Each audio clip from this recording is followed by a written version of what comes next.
It's November 11th here in Seoul, and I'm Kim Dami. We begin with these stories making the headlines at this hour. Starting with the launch of South Korea's Economic Council for the second Trump era. The Yoon administration is establishing economic consultative bodies to brace for the potential impact of former U.S. President Donald Trump's return to the Oval Office. Bitcoin has surged to a record high of $80,000 with crypto investors betting on Trump's ambitions to make America the crypto capital of the planet. Washington speculates that North Korean leader Kim Jong-un will get something significant, possibly in the form of military and technology support from Russia in exchange for its troops. South Korea's top office is bracing for a second Donald Trump presidency. President Yoon Suk-yeol held a meeting over the weekend to review and discuss how to work with the incoming Trump administration. Our Oh Soo-young reports. Preparing for the return of Donald Trump to the White House next year, South Korea's top office will launch an economic council and swiftly engage with the incoming Trump administration to cooperate on pressing bilateral issues. On Sunday, President Yoon Suk-yeol convened his top policy aides to review South Korea's economic and security situation amid external changes. 미국 대선이 끝났고 두 달 후면은 새 행정부가 출범합니다. 워싱턴에 새 행정부가 출범을 하고 또 새로운 정책 기조가 정해지면 세계 경제와 안보에 상당히 많은 변화가 있게 됩니다. 이에 따라서 우리 경제와 안보에도 직간접으로 많은 영향을 미치게 되는 만큼 여러 가지 치밀한 준비가 필요합니다. To brace for the economic impact, Yoon first called for an immediate launch of a consultative body on finance, trade and industry, headed by the Deputy Prime Minister. During his campaign, President-elect Trump pledged to slap tariffs of more than 60% on Chinese goods and 10 to 20% on imports from countries other than China to encourage production in America. Based on its analysis of Trump's campaign pledges, Yoon's office says it is considering all possibilities. A senior official told reporters that if the US imposes general tariffs, it could weaken the competitiveness of US products. However, depending on the scope of the tariffs, there could also be opportunities to collaborate with Seoul. U.S. officials and Congress are well aware that South Korean firms contribute significantly to the revival of American manufacturing and job creation through large-scale investment. We believe they will recognize it is important for our firms to operate smoothly in the U.S. market. He said the government will also work with the private sector to identify US interests and corporate needs in industries like shipbuilding. In a phone call last week with President Yoon, President-elect Trump first raised the need for cooperation with South Korea in the shipbuilding sector. South Korea also intends to engage with incoming Trump officials to align Seoul and Washington's policies on diplomacy and security, according to Deputy National Security Advisor Kim Tae-ho. Through the South Korea-US alliance, we can strengthen deterrence against North Korea while navigating global geopolitical and geo-economic competition together. By deepening defense and defense industry cooperation and creating synergies in advanced industries and technology, we aim to expand our leadership to promote peace and prosperity in the Indo-Pacific region. Kim said Seoul will also continue to deepen the allies' trilateral cooperation with Japan to deter North Korea and jointly tackle regional security and economic challenges.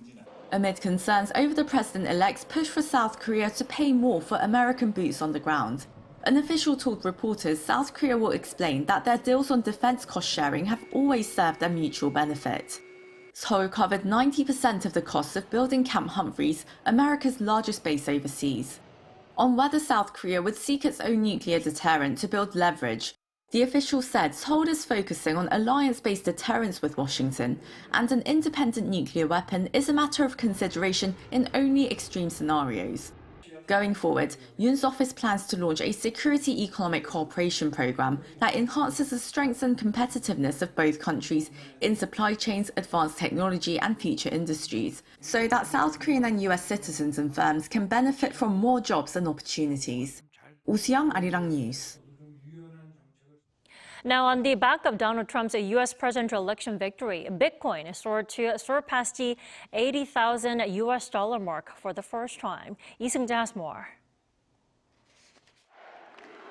After surpassing $75,000 on the news of Donald Trump's U.S. presidential election victory last week, Bitcoin continued to soar over the weekend, reaching yet another all-time high. On Sunday, the price of Bitcoin surpassed $80,000 for the first time and briefly surpassed $80,500 on Binance before dipping down below the $80,000 mark. The price of Bitcoin, as well as the cryptocurrency market as a whole, has been on the rise as the president-elect promised to ease regulations on virtual currencies during his campaign. Meanwhile, U.S. President Joe Biden and the president-elect are set to meet at the White House later this week. The two, who squared off during the 2020 U.S. presidential election, will sit down for talks on Wednesday. Such meetings are customary between the outgoing leader and the incoming president and are often considered the start of a peaceful transfer of power, something Biden promised last week.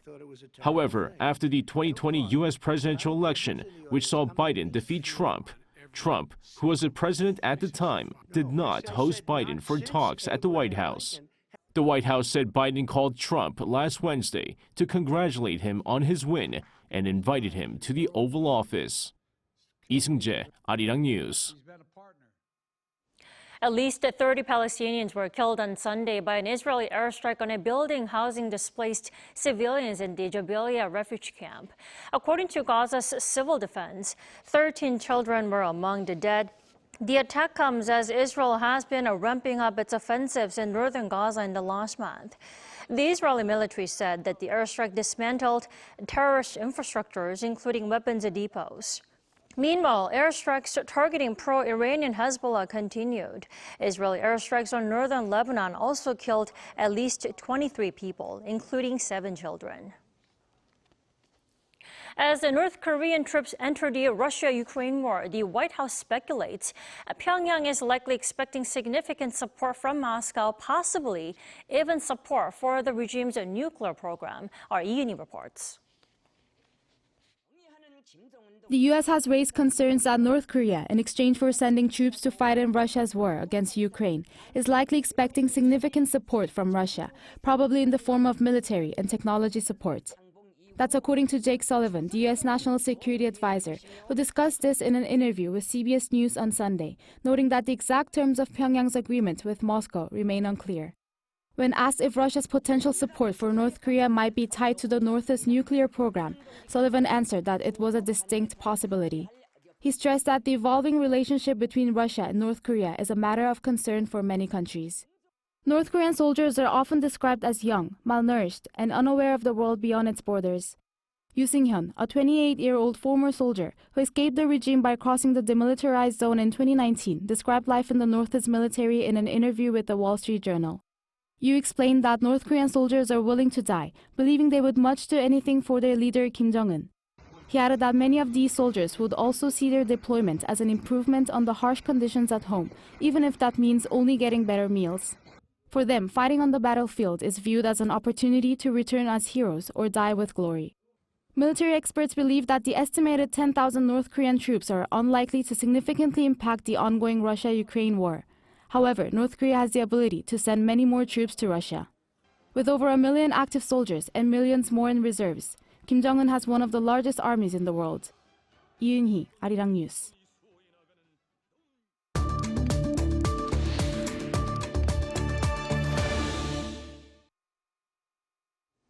President-elect Donald Trump has long boasted about his friendly relationship with North Korean leader Kim Jong-un, raising hopes for another Trump-Kim summit. But is Kim on the same page?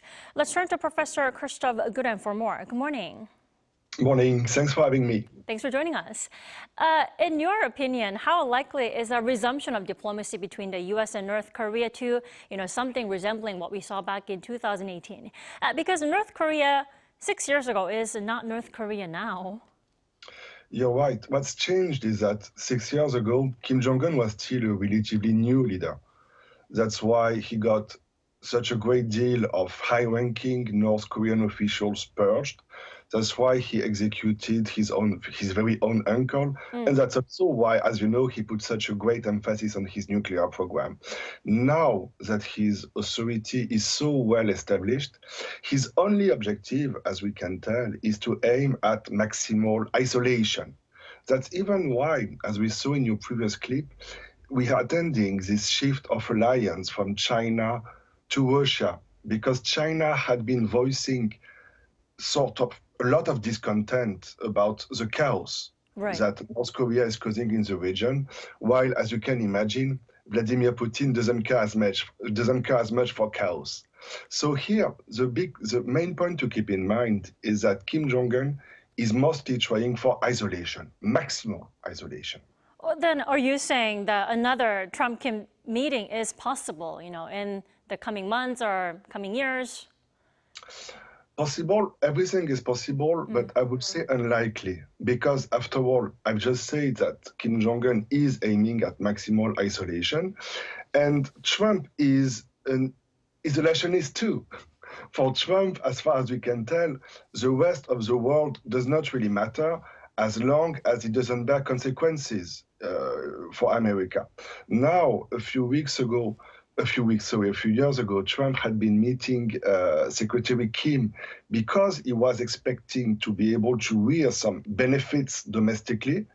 But as this wouldn't happen, and as much as we can say he wants America to be as remote as possible, as his most objective is to distance himself from what is happening in the rest of the world, I really don't see what interest Trump or Kim could possibly find in a summit of this kind.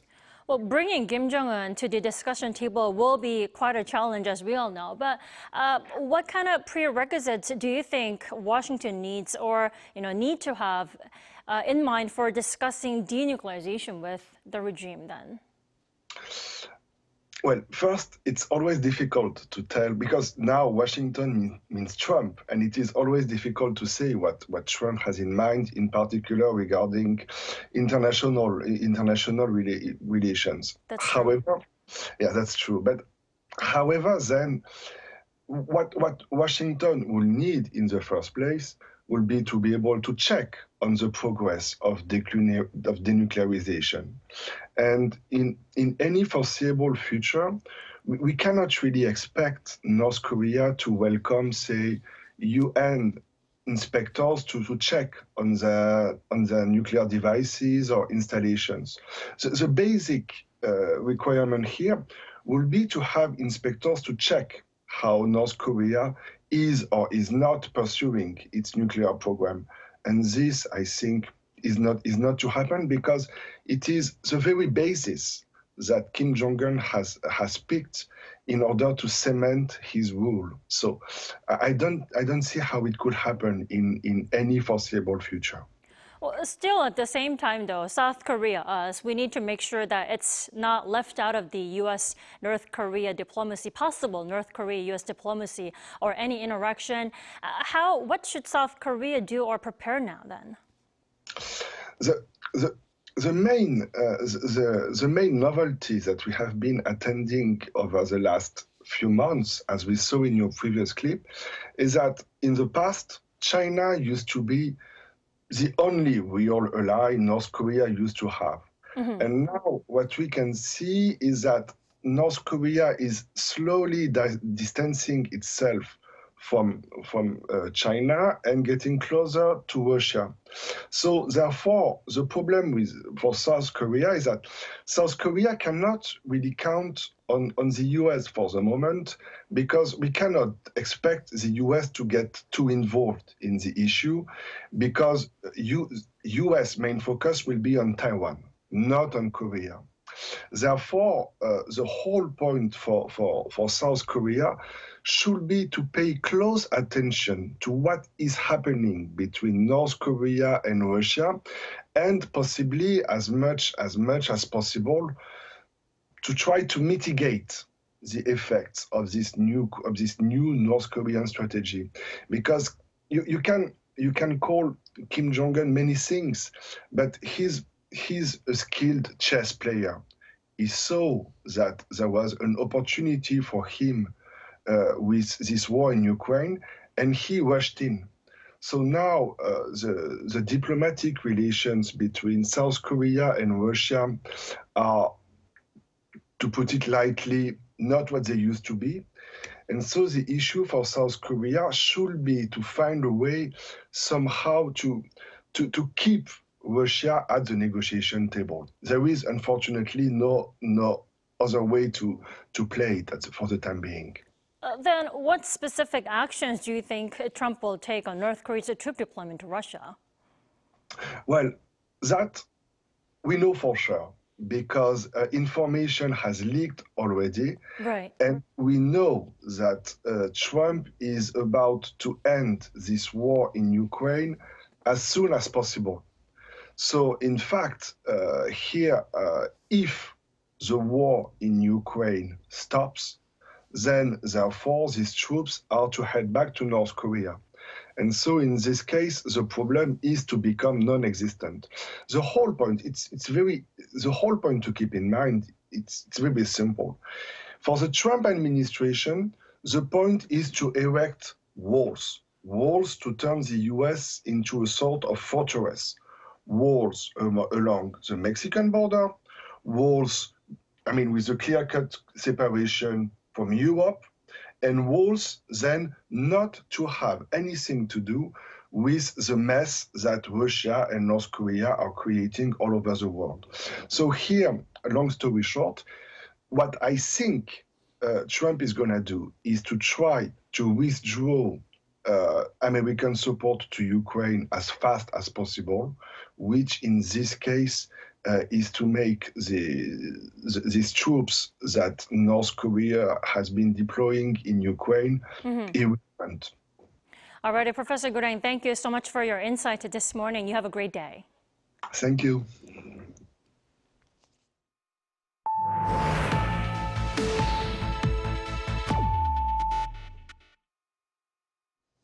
Consumers here in the country are expected to embrace one of Korea's main shopping seasons as temperatures drop. With the country's version of Black Friday in full swing just in time, our Lee Soo-jin tells us more. Shoppers in South Korea are anticipated to save big at the largest shopping event of the year. The Korea Sale Festa, often compared to Black Friday in the US, kicked off on Friday with a record 2,600 businesses participating in the event. And consumers are more than ready to shop at more affordable prices. It's colder because it's the end of the year, but prices are high, so I want to buy clothes at cheaper price through the Korea Sale Festa. Now in its 9th year, the government hopes that this nationwide event will revitalize sluggish domestic demand. Retail sales, which indicate trends in goods consumption, declined by 0.4% month-on-month in September after seeing a rise in August and fell 2.2% year-on-year. The economy as a whole is not doing well because domestic demand is weak. So events like the Korea Sale Festa benefit not only consumers, but also businesses. Both online and offline retailers are offering large discounts in hopes of boosting sales. We believe that the 2024 Korea Sale Festa will increase sales from both domestic and foreign customers. This year, major supermarkets are focusing on fruits and vegetables such as key kimchi ingredients. And the nation's top e-commerce platforms like Coupang and Gmarket are hosting their own sales, while online grocery service Market Kurly and food delivery app Baemin are participating for the first time this year. Another first are promotions by resorts and theme parks. There are also larger discounts on more car models, as Hyundai Motor is offering up to 5 million won, or around $3,600 across 24 models, including selected EVs. Home appliance deals are also bigger, with special deals from Samsung Electronics and LG Electronics for TVs and steam closets. As the event will be held until the 30th, shoppers will have plenty of time to find bargain prices for a wide variety of items, boosting sales and subsequently stimulating the nation's economy as a whole. 이수진, Arirang News.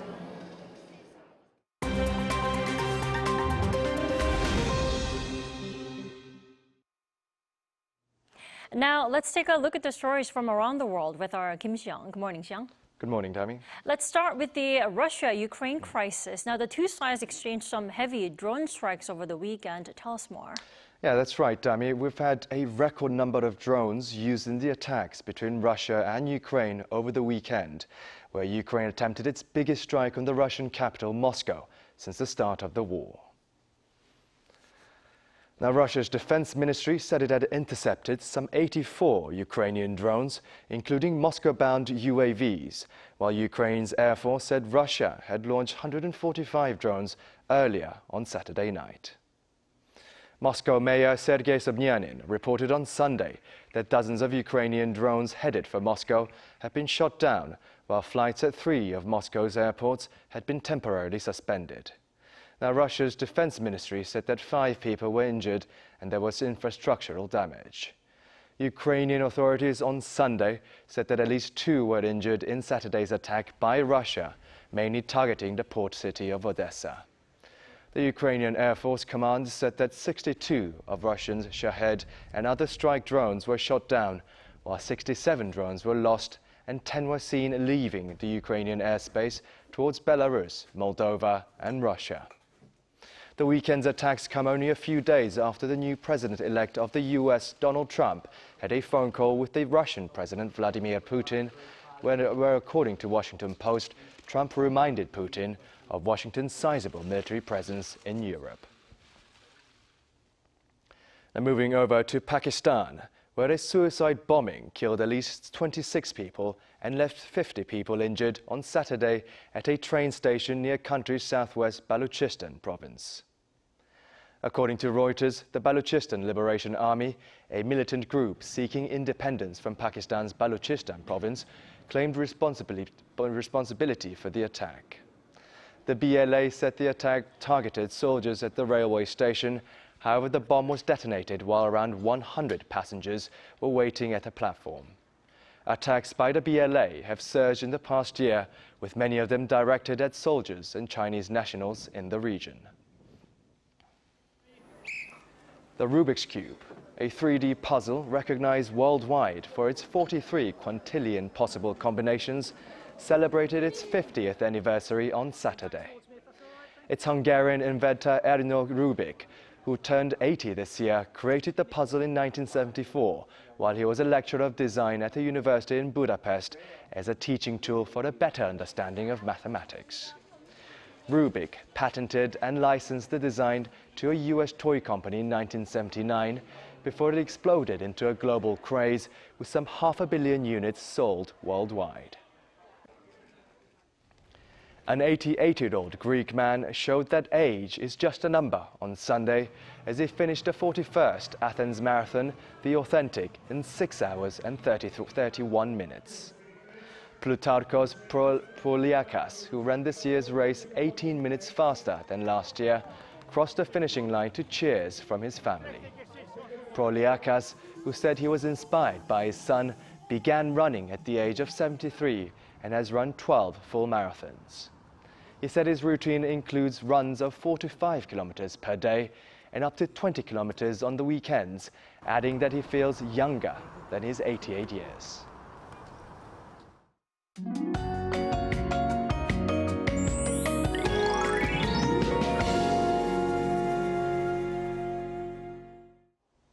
Most of Korea had stunning late autumn weather over the weekend. Major mountainous regions were packed with hikers enjoying vibrant autumn colors. Daejangsan in Jeollabuk-do and Hallasan on Jeju Island will also have peak leaf color soon. This week will be a warmer one with white gaps in ratings of 10 to 15 degrees Celsius in most parts of Korea, which is causing dense fog in the mornings. Please drive with extra care. Checking on today's highs now, Seoul gets up to 21 degrees Celsius. Southern provinces will have highs that are 1 to 5 degrees higher this afternoon, topping out at 20 degrees Celsius for Daegu, Gyeongju, Daejeon this afternoon under mostly sunny skies nationwide. So it's another brilliant day to enjoy the fall weather. Now we have Suneung, the college entrance exam day on Thursday, but there will not be a brief cold snap on Thursday like before, but afternoon rain is in the forecast. Enjoy the last stage of autumn. Winter starts next week. Well, that's Korea for you, and here's a look at the international weather conditions.